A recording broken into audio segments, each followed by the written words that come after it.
to the entertainer talking sports.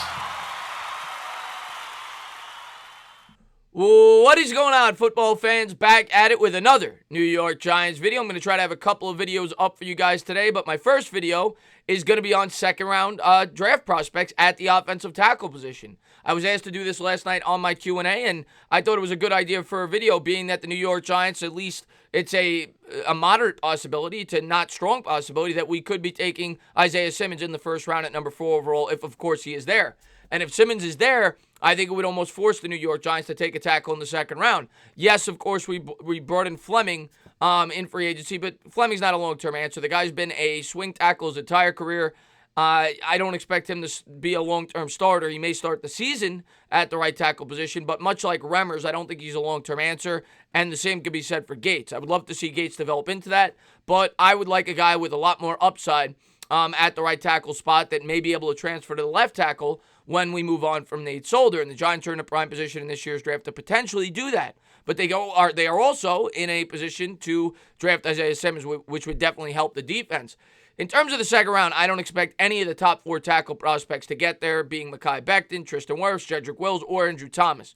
All of them will be first-round selections, and some of the guys I'm going to talk about could definitely be first-round selections as well, depending on how the teams, think that they fit their offense. When you look at the teams, obviously if the Giants weren't going to take a tackle, they're one of the teams that I think could definitely take a tackle that wouldn't in this scenario. But even excluding the Giants, you still have the Browns, you have the Cardinals. I think both of them are definitely taking a tackle. You've got the Jets, who could go tackle. They could go wide receiver. I would lean that they could go tackle. You've got the Broncos, who could improve that offensive line. It was very poor last year, but a lot of people think they're going to take a wide receiver.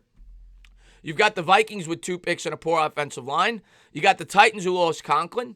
And you got the Miami Dolphins, who have 3 first-round picks. And I think definitely if they take a quarterback, we'll try to get him a tackle as well with one of those picks. So I think it's very likely 5, even 6 offensive tackles could go in the first round. But definitively, I could say those 4, I think, will be off the board at this point in time, which brings us to the second round and some of the guys that the New York Giants could potentially look at. And we're going to jump into them. I think I pulled up about 5 names or so. And some of them have more upside than others. Some of them might be a little safer than others. And I'll jump into my opinion on all of them from a lot of things I've read about each individual prospect. But let's jump right into it. The first guy we're going to talk about is Josh Jones. Josh Jones, of course, from Houston. A lot of people have him going in the first round, but I think it's at least possible he could drop to the second round. Not likely. I would say maybe a 25% chance he gets to the Giants. He probably has the highest upside out of anybody that I'm going to talk about in terms of potential second-round prospects. He has the ideal physical traits in terms of height, weight, and arm length. And he had a strong combine. But one thing that I consistently read about him is he needs to get stronger for the NFL. But because of his physical attributes, a lot of teams are going to look at him as a guy that they could really, mold into a really good tackle at the NFL level. And a lot of people even have him creeping into that top 4 discussion. This was the combine that Jones had, standing at 6'5", 319 pounds. You see the arm length there, 33 7/8 inches, with 10 inch and 1/8 hands. His 40-yard dash was 5.27. Not really the way that it's not the the most important trait at the combine. 24 on the bench, 28.5 on the vertical leap, and 109 on the broad jump. But he obviously had a pretty strong combine because he's moved up mocks and people have become increasingly impressed with his upside. His best trait, size and mobility, according to several scouts. Worst trait, technique. And the red flags are his football IQ. You're going to see that be a common denominator with a lot of these second-round prospects. The technique needs to improve, and that's why they're going in the second round. Even the guys in the first round, like Mekhi Becton, a lot of people talk about his technique. The guys that are the most technically skilled and the most pro-ready are obviously the guys that are going to be going early with Andrew Thomas or Jedrick Wills. Tristan Wirfs even has technique issues, but he's much like Jones, even more so. He's an incredible athlete with gigantic upside. Next guy we're going to talk about is Austin Jackson. This is another guy I would say at least a 50% chance he goes in the first round with all the offensive tackle needy teams. And this is another guy with high upside, Austin Jackson, standing at 6'5", 322 pounds out of USC.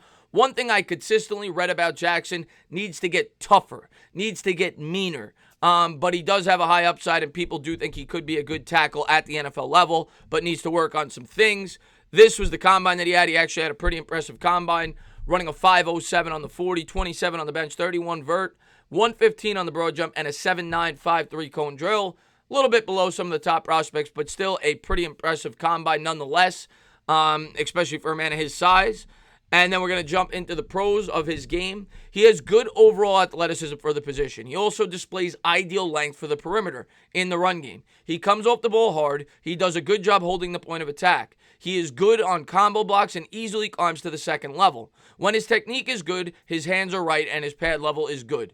He will get vertical movement on drive blocks. In the passing game, he has sufficient short set anchor. He plays with a good base and has good anticipation skills for twists and games. He projects with sufficient swing ability. However, his skill may be best suited at the right tackle position.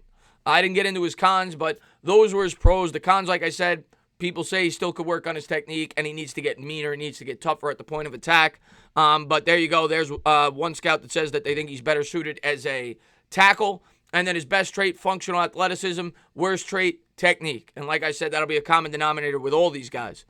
Next guy we're going to talk about is a really interesting prospect that you don't hear a lot about. He is the biggest of these men.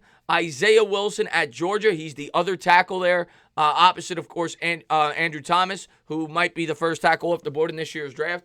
But Wilson is huge. He's 6'7", 350 pounds. He is a dominant run blocker who has the potential to be an elite pass protector. From some of the things I read, a lot of people think because of his size, he may be better suited as a guard. The Giants, if they were to draft him in the second round, may not start him year one. They may bench him, look to move on from Zeitler, or maybe try him out at right tackle and then shift him over to the guard as his career progresses. Not on the same level as those other guys, but definitely a guy with, probably the safest, actually, of some of these guys I'm going to mention. I think he's going to be a good player at the NFL level, but it might be at the guard position. Best trait, his length and his power. Worst trait is his technique. Red flags, none. This was the overall generalization on his game. And everything recruit, Isaiah Wilson started for 2 seasons at Georgia before declaring for the NFL draft. An impressive blend of size, mobility, and power. Wilson has some dominant reps on tape as both a run blocker and pass blocker, where his traits simply allow him to take over.